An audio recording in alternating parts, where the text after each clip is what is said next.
Hi everybody, this is Dan Stolebarger, Holy Ground Explorations, and welcome to this week's YouTube presentation of our Middle East update. It's the week of June 17th. We've just gotten back from Israel, and it's good to be home, but yet it's with a heavy heart that we give this report. The week that was, I think we'll focus. Let me first say, make sure you go to our website, holygroundexplorations.com. Please access this week's PDF PowerPoint because there's no way that I'm going to be able to cover everything that's in the PowerPoint that we've made available to you on this YouTube presentation. And with everything that's going on, I think this is vital information for you all. So again, holygroundexplorations.com. Click the blog button, and there you'll see the PowerPoint presentation. Well, I call this Satara scoreboard. As I mentioned before, the week that was just over a week ago that 4 people were killed, 17 wounded in Tel Aviv at an outdoor market. And then we have the horrific event at the Pulse nightclub in Orlando where there are 50 dead and over 50 injured and wounded. And then still within this same week we have 2 police murdered in Paris. So we'll talk about a little bit about each one of these, and then we'll just cover a few other things, and then once again, I'll say it for the last time, access the material.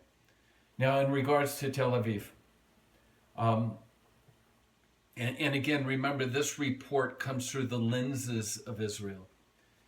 It wasn't the fact that, I mean, the horrific as the deaths were in the shootings, it was the fact that the Jerusalem Arabs celebrated these 4 innocent Israeli civilians that were murdered and the 17 others that were wounded.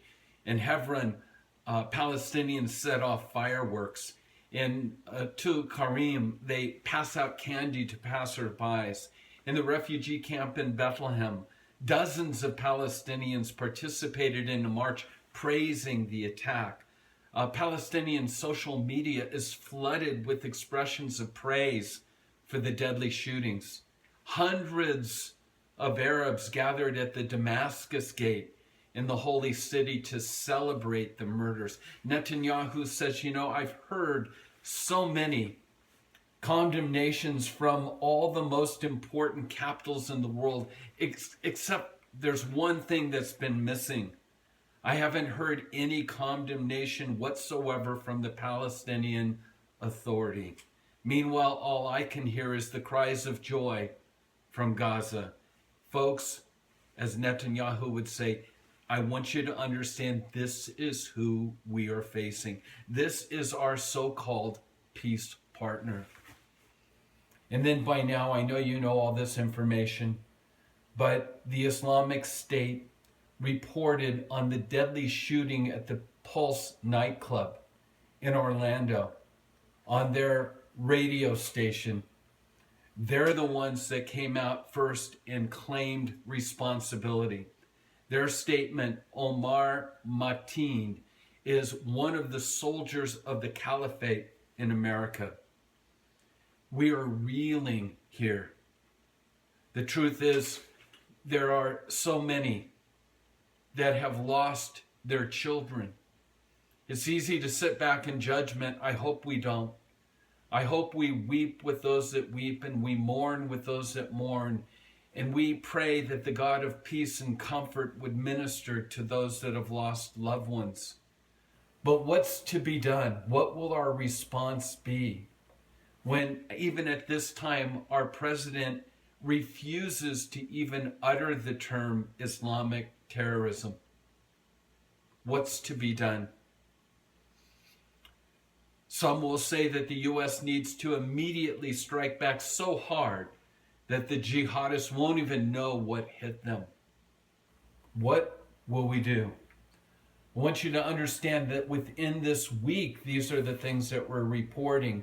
And the threats from ISIS are not just, hey, this is it, but it's like, be prepared, because we are promoting violent terrorism throughout Ramadan. And we're just at the beginning parts. ISIS claims responsibility in Paris. A suspected Islamic attacker, he stabbed a police commander to death outside of his home repeatedly. Some say over 42 stab wounds to his stomach. Then he takes a captive and not only a hostage, but his 3-year-old son. And when they finally broke through, they found the administrative assistant that was taken as a hostage killed. And they found the little boy unharmed, but in a state of shock. Terrorism. ISIS claims responsibility. Once again, Paris. Now, back to Orlando. This mosque that Mateen attended, there was media coverage going to this mosque, and it's the same mosque in which another congregant blew himself up in Syria while serving ISIS. And the question was asked, what are these guys hearing? What's the message that's coming out of your mosque at this particular time that's creating violent jihadists? And the question was asked by a CNN reporter, Aaron Burnett. And it's interesting what the response was. Again, what are they hearing? The response was, the spokesman said succinctly, really, we're really just like all the other mosques. They're not hearing anything different from ours that's being said in all the others. And with those few words, this spokesman implicitly acknowledged what critics of North American mosques have been saying over the last 15 years. That is, many of these so-called moderate mosques are really truly incubators of hate and jihad. The threats of ISIS, as I've mentioned. The Islamic State group is encouraging its followers to carry out attacks in the US and Europe during the holy month of Ramadan. This report came out following Sunday's mass shooting at the nightclub in Orlando, the gay nightclub in Orlando. In a message recorded about a month before Ramadan, the Islamic spokesman Abu Muhammad al-Adini is heard threatening the so-called infidel crusaders, the lackeys of the Jews, that they should prepare themselves for the holy month of Ramadan, which for them will be a month of disaster, especially in Europe and America. It goes on with these violent threats against America. At the end, they say, you know what? And by the way, we're not concerned. We're not afraid of your planes. We're not afraid of your strategic bombings. Allah and the Prophet are with us.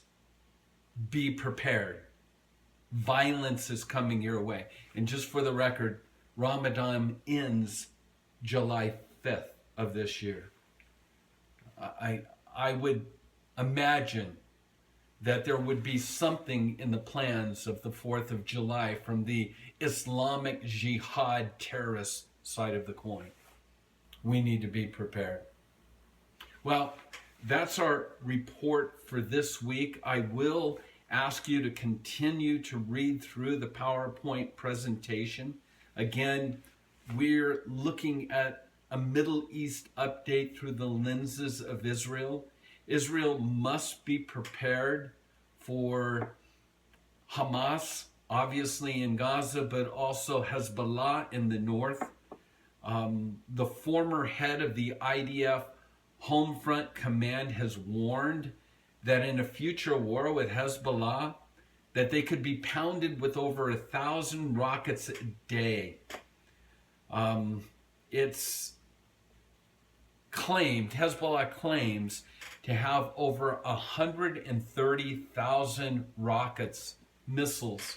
Do you know that that is more than the combined arsenal of all the NATO countries, with the exception of the U.S., and their intent is to use them against Israel? Just a reminder that we must pray for the peace of Jerusalem. Also, you'll see an article in from the United Nations, in the midst of everything that's going on, despite the chaos in the world, what does the UN choose to focus on? Human rights abuses in the world? No. They're going to focus in on every single session, by the way, of the UN. They're going to focus in on the Human Rights Council over Israel and its policies towards the Palestinians. And then what we started a few weeks ago in these reports, there's quotable quotes, weekly quotable quotes. This week it comes from Musab Hassan Yosef, known as the Green Prince, or the son of Hamas. I think it's important that you read his quote, talking about the danger of referring to Islam as a religion of peace. And then we also are giving Torah Club gleanings. And this week we're reading in the book of Numbers, and specifically we want to talk about the Aaronic blessing. And with that is what we'll end with, the Aaronic blessing. It's interesting that God tells Moses, here's the blessing that I want Aaron to proclaim over the people. It's almost as if he's saying, I don't want Aaron to get this wrong. I want him specifically to bless the people in this way. May the Lord bless you. May the Lord keep you. May the Lord be gracious unto you. May the Lord lift his countenance upon you. May his face shine upon you. And may you receive his shalom, his peace. And in this day, we as the people of God, we need to have this blessing rain down on us. We need the Lord's presence. We need him to protect us and keep us. And we need his peace. So I pray this for you. And I want you to remember our call. It's not that we're going to sit back and just accept fate as the way it is. We're going to pray against the demonic strongholds that create this religion of death, this Islamic terrorism. We're going to pray that Jesus would open the prison doors to set the captives free. And we're also going to pray for the peace of Jerusalem, and that Jewish eyes would be open, that they could receive the Prince of Peace, the Messiah, Yeshua. So with that, God bless you all. And one last reminder, go to the website, access this material. We must be like the sons of Issachar in this day, understanding the times and knowing what we should be doing about all of these things. Shalom.